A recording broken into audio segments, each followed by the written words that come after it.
So hello everyone. Good evening, good afternoon, good morning to anybody and everyone who's listening and seeing us in this exclusive video cast that we're bringing out for on the topic the future of gaming business, current and future landscapes. I'm your host Ravi Kikan. I'm currently director marketing, online sales and growth for Zing HR, and advisory board member at NASSCOM community. Uh, just to give you a background, India is currently home to about 430 million mobile gamers, and the number of gamers is estimated to grow about 650 million by 2025. At present, mobile gaming dominates the Indian gaming sector, contributing to more than 90% to gaming market. The Indian gaming market, however, is expected to triple over the next 4 years and touch about 3.9 billion in value by 2025, according to certain recent reports. Indian gaming sector has leapfrogged into mobile gaming era due to the rapid increase in smartphone penetration in the country. And thanks to smartphones market becoming more affordable, the sector is seeing newer avenues in terms of consumption of the databases. India has become one of the largest markets for mobile gaming downloads, and COVID-19 pandemic also accelerated the organic growth of digital games as mobile app downloads and user engagement increased multifold. So as I open the panel discussion, the future of gaming business, current and future landscape, it excites me to have on the panel today, leaders with various rich experience across gaming sector, who will be bringing their unique insights and diverse perspective on the topic of discussion. With that, hey, let me just introduce the guests. First on the list, and I'm proud to introduce Shruti Verma, who's a regional marketing director, ASEAN and India. Uh, Shruti is a marketer with over 15 years of experience, bringing a strong understanding and working history of planning and implementing marketing campaigns across Asia. She has a passion for connecting communities and an ability to build long-term relationships with key stakeholders across government, tech, and various verticals. In her current role as marketing head for India and ASEAN at Epic Games, she is responsible for expanding brand awareness in the region, including designing, executing marketing campaigns that educate communities on the latest development tools that Unreal Engine provides, as well as constantly evaluating new, interesting marketing opportunities. So, welcome, Shruti, and I'd love to hear your opening comments about how do you think the future of gaming business, current and future landscape, is there for us. Well, thank you, Ravi, for having me here. We are in exciting times in regards to the gaming sector. I remember when I joined the industry, and it just happened by chance. It was never by plan at all. But when it happened, we were still, just two or three companies who were doing game art outsourcing in the country, and were the champions to drive that. Yes, video games is a business, and we need to look at it from there, which was 2003, and now we are in 2021. Things have changed for the better. You see, there's so much happening. There's so many entrepreneurs or indie developers and studios coming up in the ecosystem that they're I think they've progressed really well from just an outsourcing mindset or a services mindset to building products and building great games out of India for the global audience and not just for Indian audience. And games industry has always been at the cusp of adopting technology always. So even if it is about AR, VR, or about blockchain or anything, or even AI, for instance, games industry has always been in the forefront of adoption. So exciting times for us, because I'm sure you would have read, and especially since last year, we've had some really good companies scale up in the business in India, either get big investments or get acquired as well. So I think we are heading for real mature times in the gaming ecosystem here. Thanks, Shruti. I think with we and Gaurav, I think it will be a balance in terms of understanding the venture side and the funding side, along with the more of Asian economy coming into the gaming business as overall.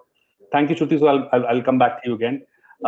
So next, I have our panelist, Jiahong, who's a senior BD person at Zingfront Games, Social Peta Hong Kong. We is accountable professional with proven track record of success and continuously up to date with current market trends of advertising, creative analysis to help customers timely grasp advertising strategies of competitors and trends of the whole mobile app industry. We has been almost a veteran in in this business, but I think he's more agile in terms of understanding it. So welcome, we and welcome to the video cast. And is there any opening statement that you want to give across? Hi, nice to meet you all. Thank you, Ravi, and nice to meet you, Gavi and Shruti here. And my name is Jiahong, and from Social Peta. So Social Peta, so we are advertising marketing analysis platform. So launched in 2016. So we already cover 17 global channels like Facebook, Google, and the audience. With product and provide multiple dimensions analysis for over 5 million advertisers and over 1 billion pieces of advertising data. So actually we are a platform, so we can provide marketing analysis, and now we have million of quantity of data for the advertisements. And yes, and this one, so this is actually our core factors and also our core advantage for our service. So I just list 6 of our factors that which mainly affects the mobile game and app advertising strategy when they launching their own promotions of advertisement. So the first one we comes to the ads creatives. One as creatives we call is advertisement. It's a video or it's a picture or it's a HTML. We all can call it creatives. So this one, this is the first factor that we consider. So if you get a good inspiration of advertisement for your own ads design and target to attract more audience to review and click, then you will be success. And the second one factors is learning your competitive strategy. We have a very good word, right? Know yourself and know your enemy. If you know your competitors' mobile strategy, so you will know what they do and their best way you can refer, right? This is the second factor. And the third one is top mobile game and app review. Once you know the top one and you are figure out why they can be the top one, you are going to be the top one, right? So you will know what the reasons they can to be the top one. Yeah, this is the analysis we can do. And the fourth one factors is often the mobile market cost trend. This one is about know the mobile advertising average cost for your category, and in order to make sure your advertising cost is more or less, and it is easier for you to adjust. And toward to the fifth factors is about the advertising network. Networking is usually meaning is a Facebook a channel, a Google is a channel as well. So we should take care about which networking we should launch and which one is suitable to our games app or other apps. Yes. And the last one factor we think is about the safe advertiser decision time and advertising cost. And the last, this one, I think this is quite simple one, so we can offer the game strategy and also non-game strategy lah. And I think this is just a short, brief introduction of our social beta. And today is my pleasure to join this panel discussion with another 2 speakers today. And really nice to meet you guys here. And later, I will try my best to share my experience or points during panel discussion questions. All right, so back to me. Thanks, V. I appreciate you taking time and building your strategy out and sharing with us. I have on my panel one of the key guys who I would love to introduce. Gaurav is an ex-colleague as well, so it's an honor to always point out to achievers in life that you come across. Gaurav Gaggar is our next panelist, ladies and gentlemen. He's a startup specialist, founder of Brainduel Games, co-founder of BI Research and Credihealth, and he has more than a couple of other ventures like Adda 52, Uniformo, Brainduel as products. Gaurav is an exclusive startup specialist whom I like to honorably tell. He likes investing his time, experience, and resources to incubate new businesses. He's an investor himself. He started as an entrepreneur, became a serial entrepreneur, and now is an investor himself. He has been opting for scalable businesses which are IP led, playing on arbitrage, and his areas of focus have been on actually real money games, healthcare, and emerging tech, which is exclusively different genres. Which is why he's one of the most exclusive entrepreneurs in the startup business. So welcome, Gaurav. Would love to hear your opening thoughts, on the topic of discussion in terms of the future of gaming business for entrepreneurs and probably startups who are looking at this, probably a video cast, and what is your 2 cents for them before we kick off the discussion? Sure. Thank you, Ravi. Thank you, NASSCOM, to have me here, and hello to my fellow panelists. So I've been part of the real money gaming industry for over a decade. We incubated Adda 52, and I was the first venture. People didn't believe that poker was legal in India, and that's what we had set out to do. And I'm very glad to tell you that became, the first venture to have raised money from VCs. And then we were able to exit also. So it was the first exit in gaming. And that led to, a bunch of other things coming by. Ravi, I want to tell you something. The fact of the matter is, if you really think about it, how big is the gaming industry in India? Dream 11 is raising money at $8.5 billion. Wow. MPL is raising money at $2.5 billion. So my friend, we're talking about a $12 billion industry as we speak now in 2021. So all the reports and all which have been done, 2025 will be a different ballgame altogether. And when we started out, we used some other surrogates, to map out the industry. And that time, we used to think that, the sports betting market was a good surrogate to look at. And currently, that is a $150 billion industry in India. So that's illegal and legal, of course. I mean, don't get me wrong. But really, the opportunity is that is where, this industry can grow to. So I'm very optimistic because gaming has a two-way, communication. Unlike, when you, watching TV or something, it's a one-way communication. There's a dopamine hit. So you want to engage and keep on engaging. It's really good. It's good fun. And it is going to only increase. So currently, real money gaming in India is approximately like 40%, which includes in-app purchases and real money, as opposed to 60% which is advertising. But the contribution of real money gaming, if I'm not wrong, would be, in terms of revenue, would be around 60 to 70% in terms of revenue from the overall perspective. But very exciting times.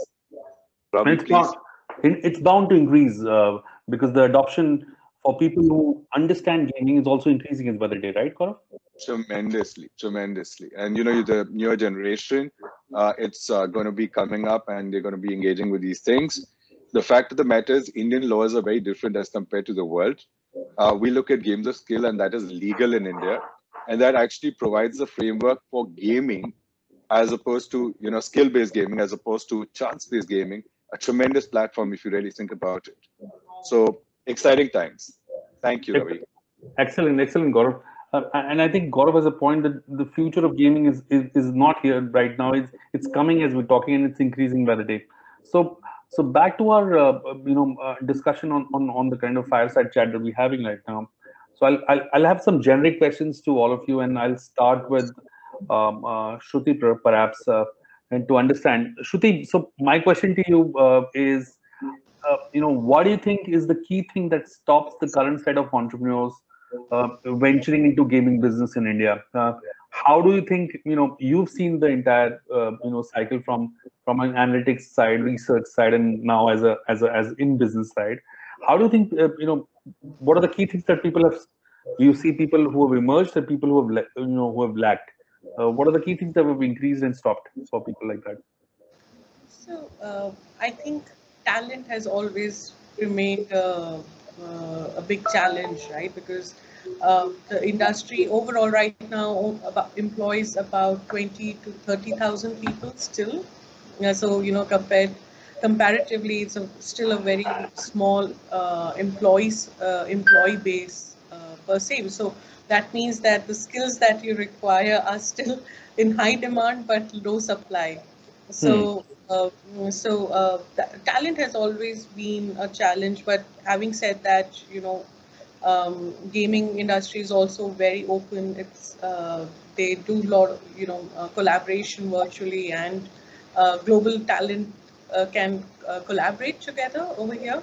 So that's one. And second, I think from everyone has an idea, but the sometimes the mindset of I want to build a game that I would like to play would not necessarily be a good way to start, because after all it's a B2C market, right, where you're building games for consumers, and you would have to build after all at the end of it is still a business to run.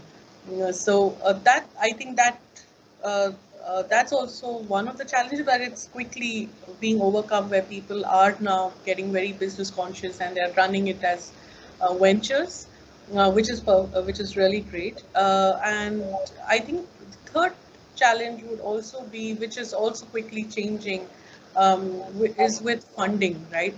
Earlier on in initial days, uh, venture venture capitalists or funds didn't clearly understand the gaming landscape in India. But now, with so many VC funds like Lukimai or Galari and others actively investing, has also it has changed, has built the confidence of entrepreneurs to say yes, I can build a game. I can build it. Can be a social casino game, or it could be a mobile game. But the idea is great. The acquisition, user acquisition techniques are good, and I have a beautiful game to build. It would be considerable success as a business venture. So I think things are changing pretty fast, uh, for sure. See, this also reminds me, and I think feel free, Gaurav, to voice your opinion on this.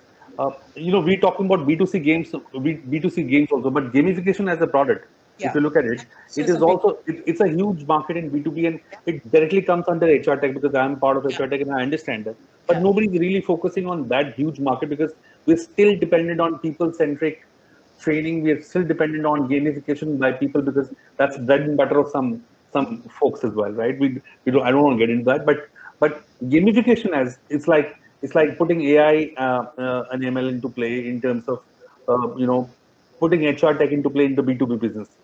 yeah. How many of people Gaurav, when you're in Shruti, maybe you understand are into it No, or actually, planning? applied gaming is a very big sector, and B2B gaming is also very big. Unfortunately, most of it doesn't come out because of NDAs. But we even while I was at NASSCOM running the NASSCOM Game Developer Conference and the Special Interest Group for Applied Games, we had we had companies like Tata Interactive and so many others who were actually building gamified or uh, games for healthcare customers or for oil and gas customers.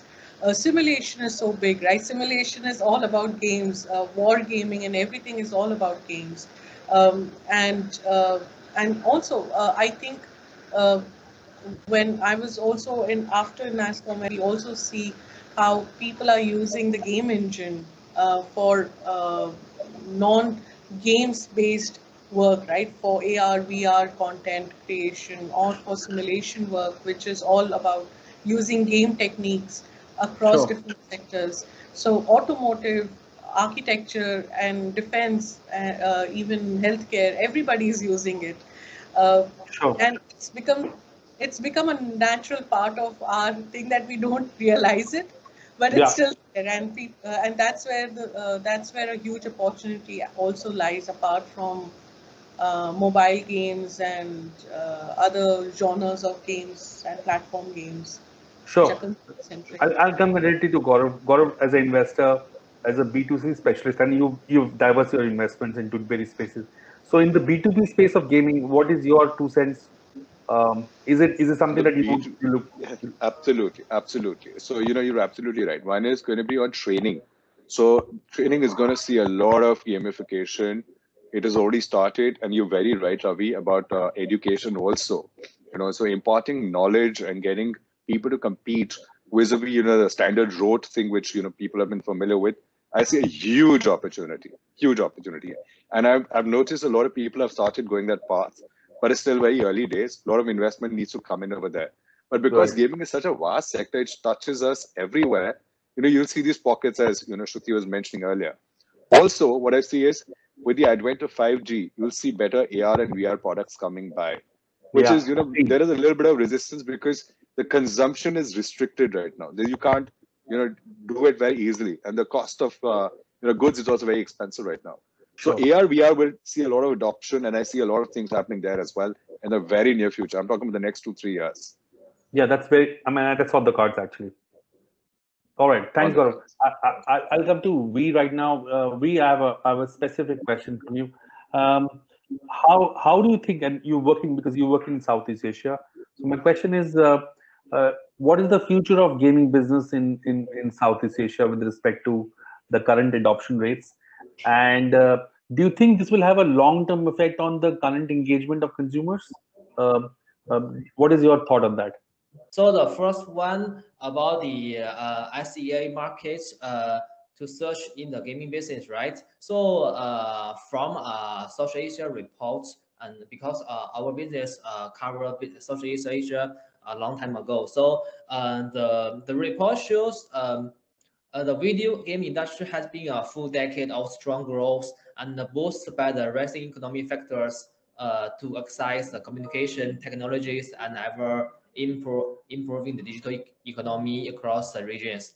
And also, I think start from the last year's COVID-19, and during this reason, the mobile game, video games market is such a lot, and from the numbers, the mobile advertisers and the mobile advertisements all increased. So we can see the slide here. It's an overview of mobile game advertising in South Asia. So you can see in 2020, January to September, the average creatives is around 195 advertisers, 1,000K advertisers in 2020. But to this year 2021, so it comes to 798 K thousand advertisers. And another side perspective views, we see the blue chart. It is about 3 millions of the advertisements that are launching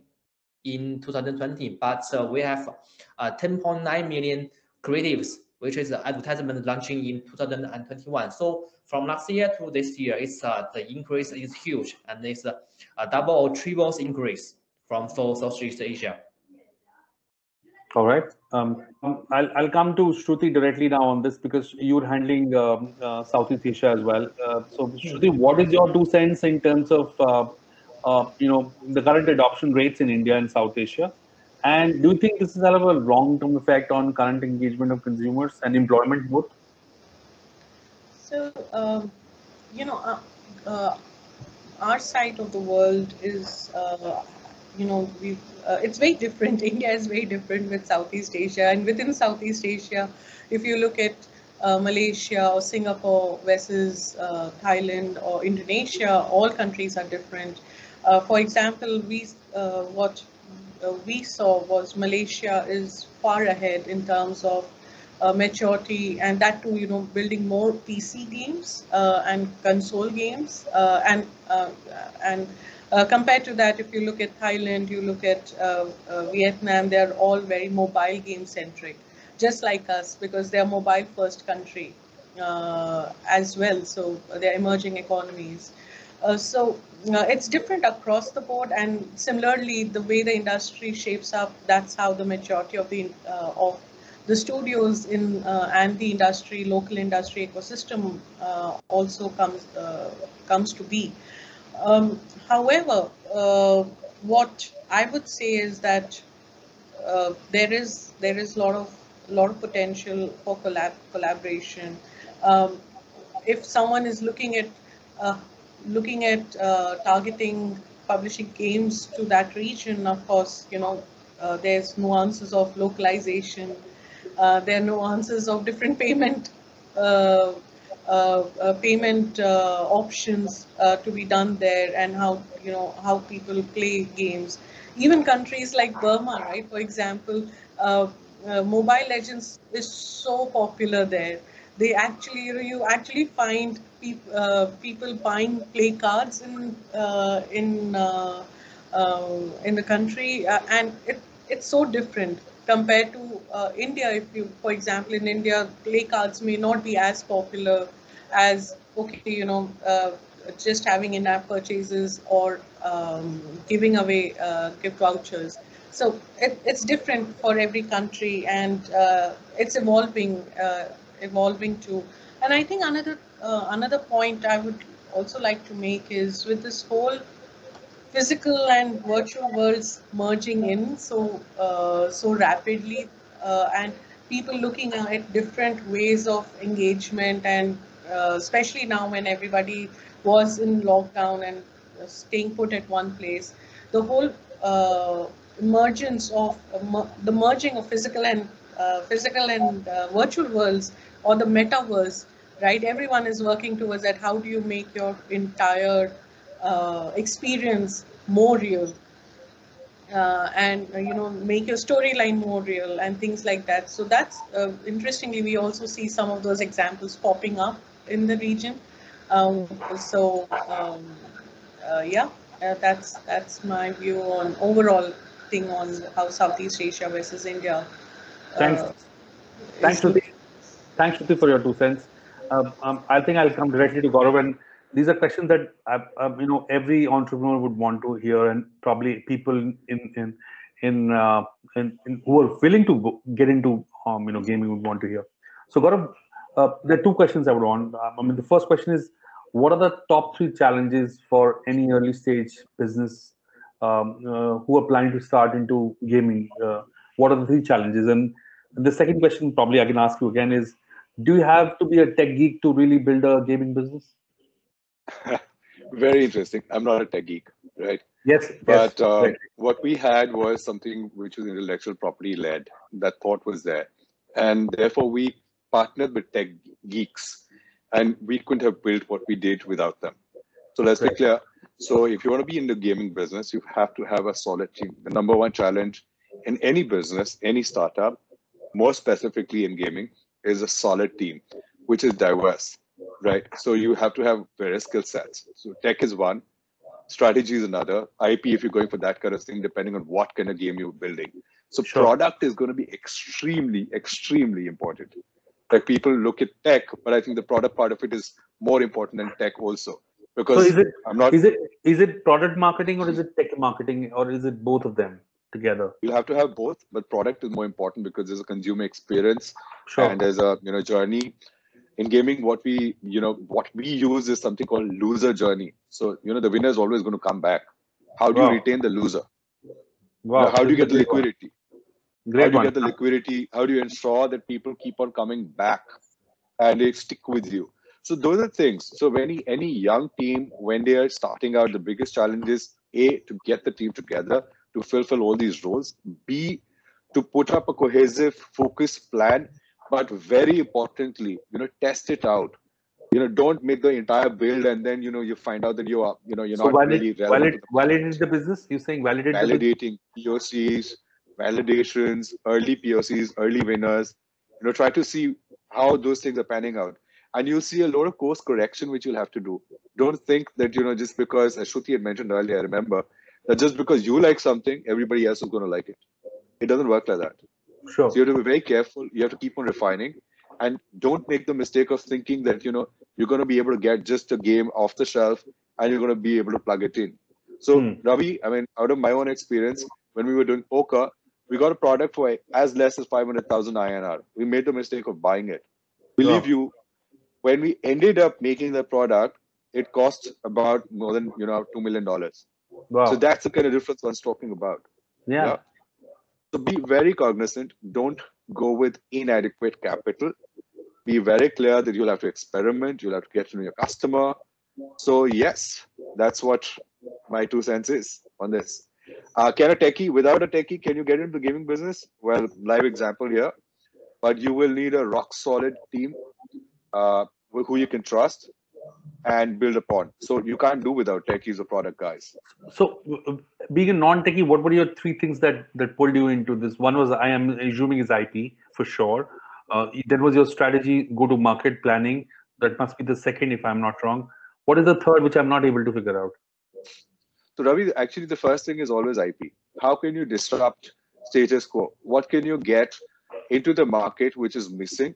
And you look for evidences as to what is. So when we started out, Zynga poker was extremely popular in India. There were about, I don't remember the figures, but anywhere between 5 to 7 million people were playing Zynga poker.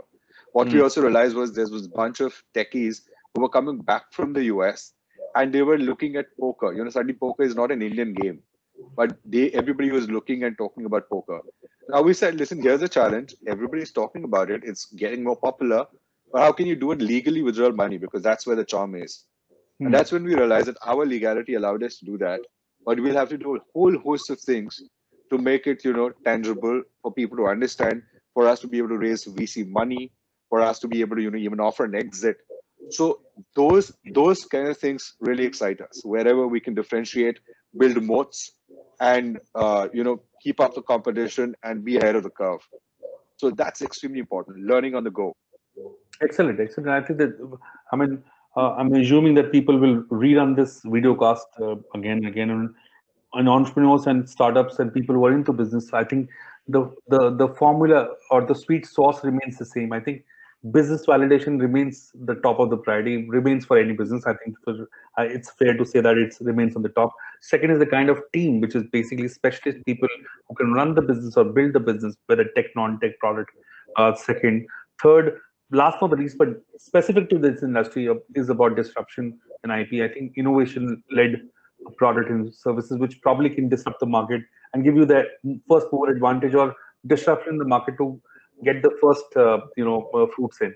I think that's a great point. Great point, Gaurav. Thank you very much. So, coming to more conclusive and more specific questions, I'll go to V, then I'll go to Shruti, and then I'll go to Gaurav. So, V, quickly on to you. Here's a question, number one question that I have for you.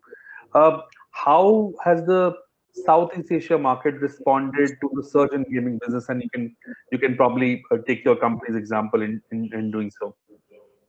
So actually, this is COVID-19. So the mobile market has a surge increasing in the Southeast Asia, and you can see the mobile gaming advertising in South Asia. So from this year, the January to the September, it is a slight increase for the total advertisement and the advertisers. So you can see the data. Yes, the monthly active advertiser reached 3.73K, and the monthly active creators reaches 4.6 million. So the trend is a little bit increasing for the Southeast Asia.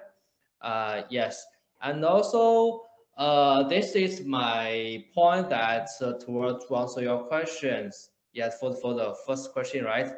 Search in the gaming business. Yeah. So second question is in terms of, and I'm put the slide on for your understanding and probably explaining it out. How is the online market responding in terms of mobile game ad cost in Southeast Asia? And you showing the FB feed, but beyond FB feed, are there any thoughts that you have? Pardon, maybe can you repeat your question again for this one? Sure. Yeah. How so? While we share the slide that you're sharing, the mobile ad cost in Southeast Asia is fluctuating as we talk.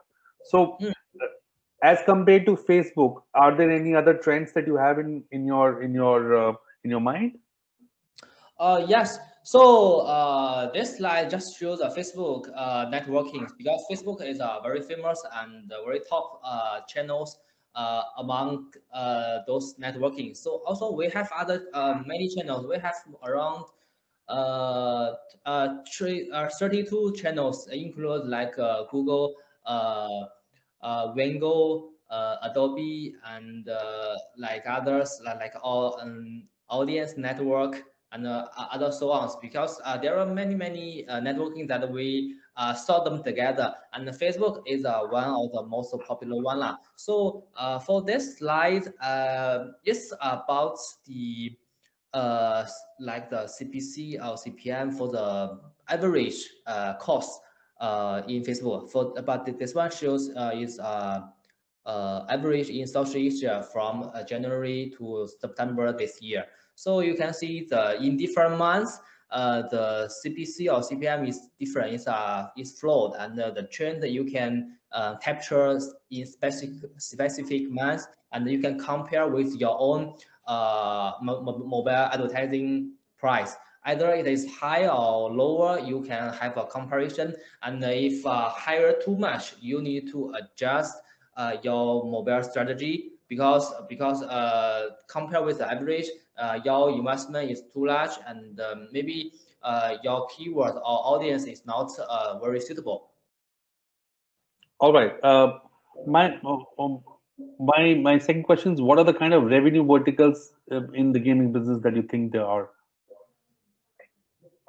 Oh, okay. For this one, the revenues, I think there are, I think, total 5 revenue verticals that we can grab from the gaming business. The first one, which is online application store, like Apple Store.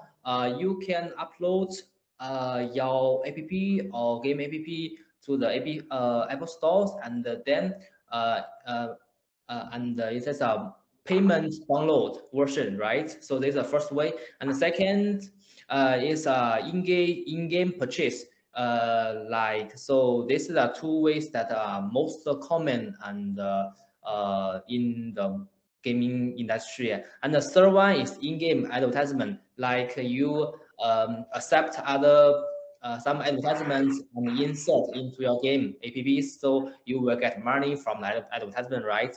So the first one is you can use a paywall method. This one, I think users can start their game for free and free for download and play for a period of time of earlier. And after this one, after maybe 2 or 3 months, when the users are already familiar with the game and love to play, then you can change to a pay to continue to play model. So you can get money afterwards. And the last one, that's way is, I think, selling the game accessories, which is like we know very familiar PUBG game is a fire free, right? So for this game, mobile gaming is a lot of many accessories in China, in South Asia, and also in Indian Joy. So you can buy similar accessory products, and this will also bring the revenues to the gaming or population, right? Okay. Yeah, Gaurav, please go ahead. Take it up. So I mean, apart from these, there's real money gaming. So you can actually, pay and bet and participate, buy tickets. So actually, from an Indian context, there's actually 60% of the revenue. What we just talked about is 40% of the revenue. Correct. And you can also, of course, have subscriptions. So for you to be able to do that, so that is another, source of revenue which can be built. Excellent. I think geographically, I think it depends actually on the adoption rates, and this is how the markets mature. It's not on the emerging markets or new markets. I think the faster the adoption rates are, the faster the market matures, and the faster is the exit or the 2.0 in section. I mean, we've seen it. For example, who would have thought in India that we would work without money or digital currency will ever be there, right? And we've seen that adoption in India, and even the smallest of the lot to the micro level, the lending and the usability of digital has taken up. So I think it is Gaurav, it will be wrong to say that the digital adoption creates the opportunities in the market, and I think the revenue modes, yes, might be different in different markets. Malaysia, it might be different. In India, absolutely, it might be absolutely. Look at Philippines. You will notice that Axie, 60% of Axie players are from Philippines, and they have evolved new systems of earning money. So there are companies which have come up which are lending money to players to buy assets and then compete, which is a different channel. I don't think I've ever seen something like that ever. No, So it's fantastic. I used to hear that one, that somebody. So I have seen people or kids on PS4 buying those tokens to buy those new gadgets out, which you used to see it out, right? And then those kind of virtual engagement with e-commerce being played into it and with new products coming into it, I think the churn is going to be very huge on that. All right, great. So I'll quickly, because in the absence of of time, I think we'll quickly go to Shruti. Shruti, here are my specific questions for you, and then I'll come to Gaurav. So you have to bear with me. Shruti, I have three questions for you, and probably if you want to go one by one, here's my first one. What is the Indian gaming business journey as you think it is right now, and what are the kind of future trends in India? So that's the number one and two question. Where we are right now, I think we are, in my opening remarks, I did mention this. We are in a good place right now, right? And I think since last year, uh, with COVID happening and companies, they've actually seen commercial success, right? If you talk to some of the studios, most of the studios have said that their revenues have gone up because people have played games. They've actually sat because there was nothing else to do. You were just playing games with each other, with everybody. So I think we are seeing some really good really good narratives coming out now. Even if they're inspired by Indian context, it's for the global audience as well, and so is it for domestic market. Second, in terms of what's upcoming is, of course, the metaverse, right? How are people merging physical and virtual worlds together? For example, just recently, about a month back, we did a brand partnership with Valencia, where Valencia and Fortnite came together, and you had costumes and fashion coming into Fortnite, and Fortnite character having a billboard ad going in New York, Seoul, and London. So that's where the whole thing is merging with games, and that's where I think the future is as well, right? Where game developers and creators, irrespective creators, want to create an immersive experience. So AR and VR come into the picture, and how they take it to the next level. Cloud gaming is already in. How will that become the next big thing of people playing seamlessly across multiple devices, different platforms, and not losing the experience of the game. So I think that it's exciting time ahead for us, both from a technology standpoint and also from a business standpoint, to see how companies pivot from here. All right, I think Gaurav mentioned a very good point, and I've noted it down, and I think I'll use it with his permission in my discussions further. Is the loser journey? I mean, everybody maps the winner journey because that they give the dollar, right? But nobody puts their money into the loser journey because they pay the highest dollar more than the winner's journey, because they invest back into the winner's journey and they fund the gaming business across to fund the winner as well. I mean, proximity in terms of understanding that, and that's how it is. So your last question, which Shruti for you, specifically was, how has been your experience of for success mantra in the gaming industry? And I think that should probably cover your entire journey into understanding it. Maybe.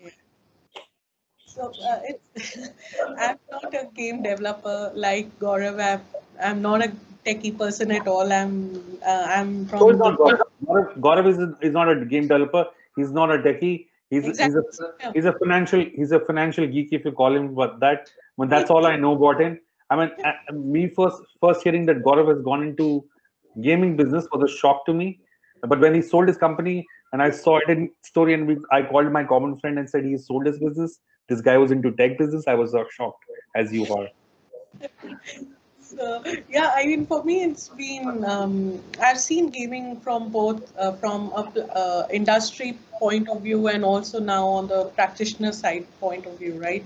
But, and it's been interesting because uh, from where I see, when I was on an industry forum, we were always, at that point of time, we wanted to put India on the road, on the global roadmap, right? Saying there are games built out of India, and gaming industry is a serious uh, vertical from in India, both for all stakeholders involved to take notice of. And we did, we did so many initiatives of taking delegations, doing matchmaking, doing publisher meetups, doing investor meetups for them, and there've been success stories also from there, which kind of which is heartening for you as a professional, right? Saying that some initiatives that you want to that you deliver actually pay results. Uh, then coming on the practitioner side, when on the other side of the table, it's been interesting to again. The role didn't change too much because I was more on. I'm now on more on the platform side where people use a game engine to build their games and experiences and helping them succeed, right? Helping them um, uh, get onboarded, adopt newer technology, and help them succeed is what I love doing. And again, it's not changed much. It's all about uh, being there for them and ensuring that they get connected and get success in whichever format would it be. Yeah.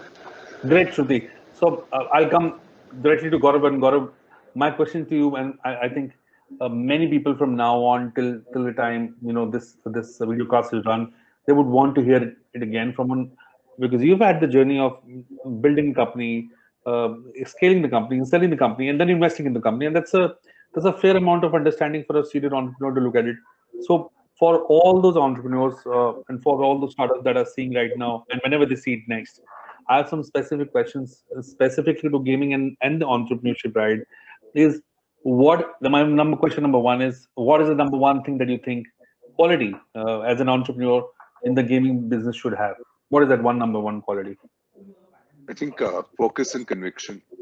So that's going to be the most important thing. You have to research and be totally convinced about what you're going to be offering out to the market. And there has to be clear moats which you're going to be addressing.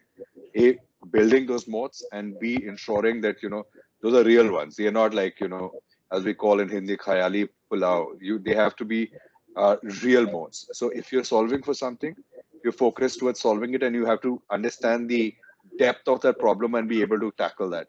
Otherwise, you'll be just another person who will be trying to do something, and there'll be a lot of competition coming forth who can put in better money, more technology, better product, and they'll wipe you out sooner than later. So that's the number one thing: focus and conviction, and everything which goes along with it. All right. The second question, which is a very direct question, is: do you think social gaming business is easy to set up in India?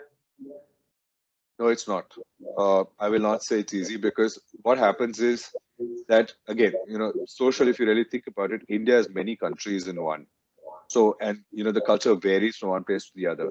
Yet there's a lot of common thread. It's not to say that we're totally different. We'll have to get into the nuances and see what is appealable to a large, population. Very importantly, how can you reach out to them? And how does it become that, one person talks about it and it becomes almost like a FOMO. So, it is referred to other people, because it's a contagion effect, right? It has to be a velocity that people come and it compounds, and more people come and more people come and more people come, because otherwise there's a fatigue which comes in gaming. And if you don't keep on increasing that, people will drop off. So social gaming is not easy. If you think the numbers are very less, because the average spend per Indian users is actually pretty low as compared to Southeast Asia or rest of the world. So be very, very conscious about what you want to get out with. Do, as I said earlier, do your validations. Do it multiple times if you have to. See what versions, how do you want to get out with versions, and what you want to invest. So be very, very hawk-eyed on the ROI what you're investing, what you hope to achieve, what are the goalposts, what are you proving to yourself and consequently to any investors you're looking at. Having said that, if you're able to achieve the mantra, there's nothing to look back. I think India is the biggest country. Sorry. One last question, and I think that is imperative to ask you because you've gone through the entire rut. Is what are the kind of challenges, Gaurav, you have faced? And maybe let's have top 3 or top 5. What are the kind of challenges you have faced across your various ventures? And what are your suggestions for people who are seeing this video class right now in terms of how to cope up with them? So the various ventures, I said team. So how do you get the team involved? A lot of people said they want to become entrepreneurs. They don't understand, what it means to be an entrepreneur. It is not that you're looking for, that salary is going to come. When you're doing a startup, you have to be all in. You cannot be on the fence. So you have to have that quality of perseverance, quality of understanding that when you're an entrepreneur, you have to take care of everything. Whatever goes down is your responsibility. You have to go, further than that. There's much beyond any service or a job or anything. With due respect, because I've been on that side of things. Deliverables are different. Responsibilities are different. So extremely important. The second is, do we have a cohesive business plan? And are we, mapping out all the variables which are required to be? That is going to be very important. If you haven't, that's a problem. And then validation again, thereof. So these are two major things. The third is, you have to have adequate funding. You have to make do. You have to, provide for contingencies. You have to see what can go wrong. And as Murphy law, it applies everywhere. What can go wrong will go wrong. And you have to be able to withstand that. So you have to provide for that. So, and that's across any business. So all these 3 things which I'm talking about has got nothing to do with gaming alone. It's any business, any startup, and you have to be at it. So I think, these are 3-4 things which I can think, I've been facing. Particularly, I'll give you one example. When we did gaming, when we did Adda 52, Ravi, believe you me, we made the platform, the funding had come in, the game was up to be released, and we got to know that we couldn't get a payment gateway because they didn't believe in the category called gaming and they were not giving us. And actually, I heard somebody say, listen, why didn't you launch the game? And, if we think there's good revenue, we'll give you a payment gateway. And we were like, what? I mean, we can't even launch that game, mister. So, if you don't give it, it's a non-starter. But nobody had thought about the fact that we will not get a payment gateway. And we had to run helter-skelter, do a whole host of things which we hadn't provided for, and that delayed us. And we had to have, that backup cushion to go about it. So that's where I'm coming from. You have to prepare for the unexpected when you're in a startup business, and you have to be, going that extra length to be able to carry it through. Contingency planning for whatever that might come in at you. Absolutely.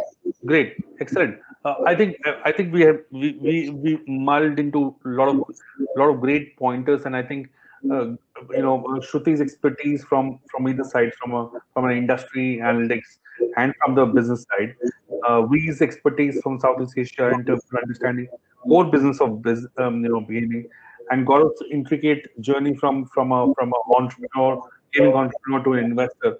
I think it is favorable to understand that the evolution is most not even strategic. It is more on the ground and is happening. It is evolving more than as we think it is. AR, VR people. I think the metaverse is moving has already moved into a specific dimension, which we are probably seeing now, but has moved a couple of inches and notches away. We might see a sudden change into it with the entire equation. So, winding up statements, I'll quickly go to. And probably I'll request you, ladies and gents, to give a winding statement, a minute of what you're doing and how you're planning your 21, 21 and 22 ahead in terms of your business and your support sites. And what is that you're looking especially, and what is in terms of a closing statement?